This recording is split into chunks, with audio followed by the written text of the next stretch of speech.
Okay, this is a walkthrough for the Sony A7 III. If you just got this camera and you don't have a clue what all the buttons do, this is the right video. Because what we're going to do is we're going to go through it and show you what they are. Okay, so we'll start with the on and off button. This is to turn on the camera, and then you turn it on. The back screen will actually show, and you can turn it off. There is also the mode dial, and this allows you to change to the different modes: manual, shutter priority, aperture priority, program, and auto, screen, slow and quick, video, custom 2, custom 1. So there's a white line there that tells you what mode it is on.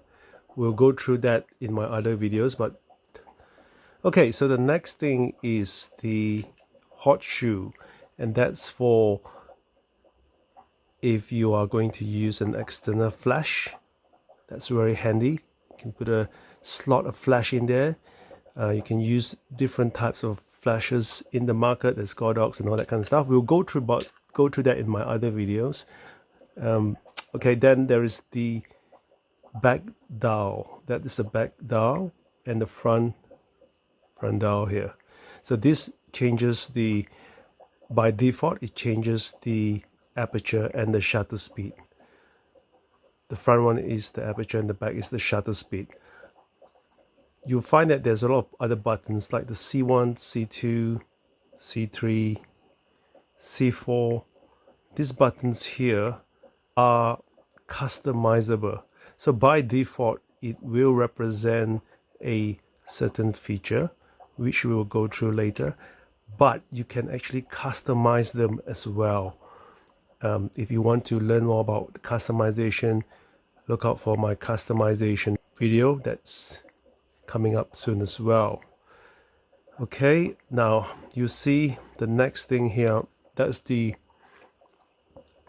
shutter button. When you press that, it takes a photo.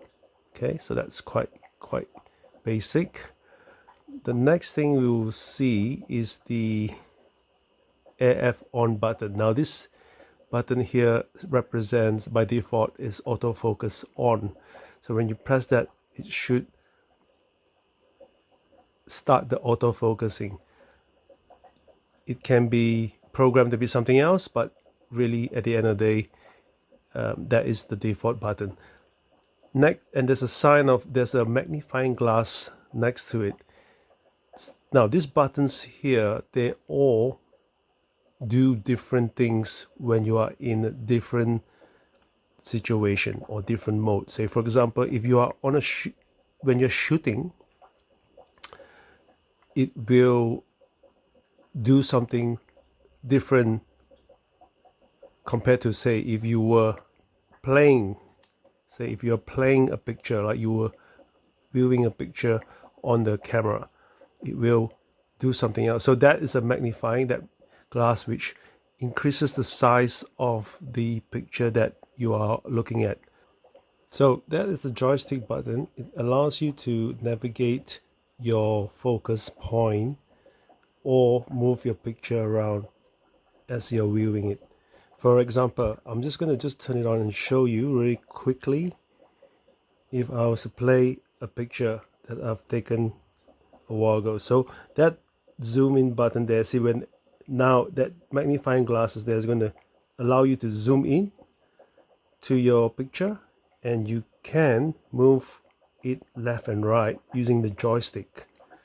So that allows you to go up and down. You can see, you can even go closer by using this dial here and spinning it clockwise. You even zoom in closer to look at the details that you've just taken. You can see greater details of the shot that you've just taken, just to make sure it is sharp. Now you can also go back to go further. So just rotating this will allow you to do that, and the joystick allows you to go up and down. Okay, and you press that button there, opposite of the magnifying glass, which takes you back to the normal bit. Okay, so press play again, and that disappears. Okay, what is next? Okay, this button C3 here, if you press C3, you can see that when it's playing an image, it acts as the different mode, which is the picture next to it as a key that indicates that it's a lock. So when that is on, that means that picture now is locked and it can't be deleted. If you delete all the pictures, that picture will not be, you won't be able to delete it because it's locked. Okay, to unlock it, you just press it again. Now, besides that being a dial that you can turn, you'll notice that there are words at the top, the right, and the left as well. So these are also extra buttons that you can access. For example, ISO. If I was to press ISO, it will allow you to change your ISO on the left here. As you can see, I just have to rotate this. It goes to auto, and then you can rotate that to get your ISO a bit higher. I will also explain in my other videos about ISO a bit later, so don't worry if you want to know more about that. Just check my other videos. Okay, then there is the drive button. So every time you want to access that thing again, you have to press the shutter button. Then it will allow you to go back to the normal mode, and if you press that, that will allow you to change the drive of your shooting. We'll go through this again in detail in another video. Okay, so again, press the shutter button and we go back to the normal page, and let's try pressing display. So display will show you the different screen mode that you can see on your camera. So this one at the moment, okay. Now at the front of your camera, you notice that you have one button here and you have a body cap. This covers the hole that you put the lens on, and it's, when you buy it brand new, it's going to be there. Okay, so for you to release that, you just have to turn it anti-clockwise, and once it's, you can pull it out, you can see that this sensor is right in there. Okay, so to put in a lens, you just have to find that white button there, see that white little dot, and line it up with that white dot right there. Once you've lined that up, gently turn it clockwise until you hear a click. Once there's a click, that means it's locked in. And we'll open that up as well. My other videos will talk about lenses, so I'm not going to talk much about lenses now, but this is a 50mm. Okay, so when we turn on the camera, you see that there's different information on the screen. Okay, this button here at the top, which says display, DISP, if you press that, it will show you different information that you go through. So that, for example, shows you the center, the horizon, whether if it's square or not. Then this mode is your command center, tells you all the information your camera is currently in. We will go through this in detail a bit more, but now we're just going to go through it roughly. So M here represents that it is manual mode. Okay, so manual mode, if you're in manual mode, it will show M. Okay, let's just go back to display again. Okay, then the next to it is the shutter speed. So 1/80th of a second. Okay, so shutter speed is that.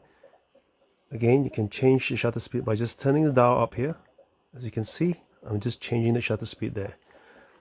And next to it is the aperture. Okay, so the aperture, I'm just changing the front dial here, and that helps me to change the aperture.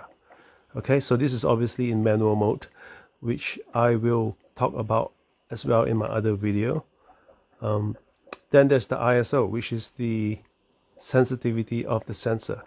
So if I press that, it changes the ISO. Once I've selected the one I want, I just press the middle and it changes there to 500. Okay, so there are other things here that gives you information about the camera, but don't worry so much about the rest because you will learn it as you go. If you try and understand everything at once, it's just going to make it complicated. I'm just going to point out what you need to know for now. Okay, so that there, can you see that one there? The top where my thumb is pointing, that the one. See that one? And that's a SD card, and that's 1041 number. What is that? That is the amount of images available on your SD card. So your SD card is right here, and this is slot 1, and that is slot 2. So slot 1 is just telling you that there are 1041 photos to be taken. Okay, so this is where you put your SD card in 1 and 2. Okay, and to access that, you just got to push this lever down, that lever there, and that opens. Okay, moving on.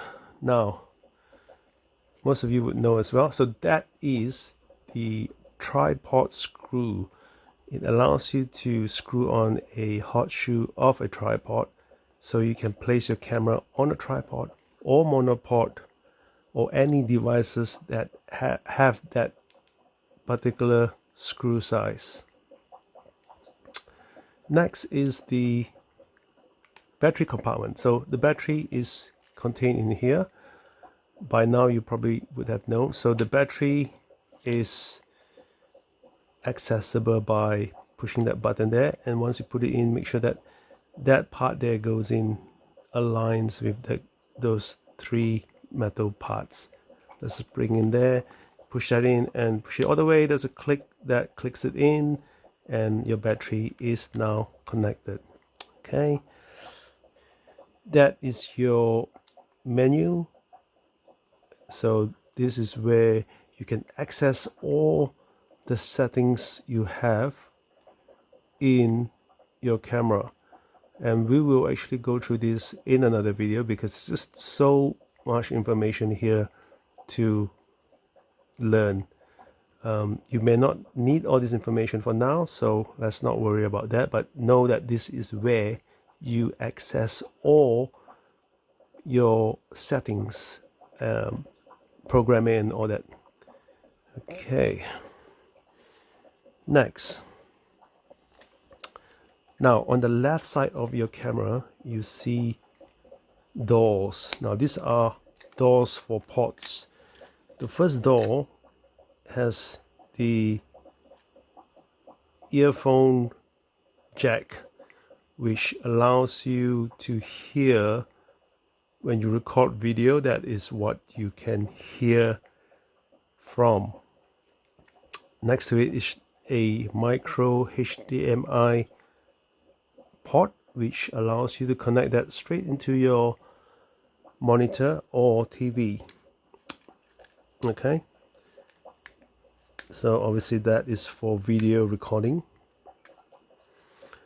Now the next part is the USB-C port. This can be used for charging and also transferring images from your camera to your computer.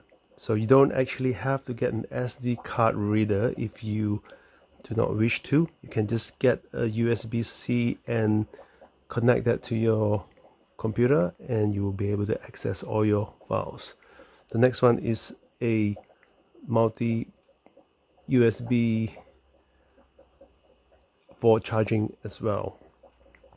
Okay, so what's next? There's another door right at the front here, and now that is a jack for microphone. So if you are recording using a wired microphone or a wireless microphone, this is where you put in the jack into this hole here to be able to record the sound.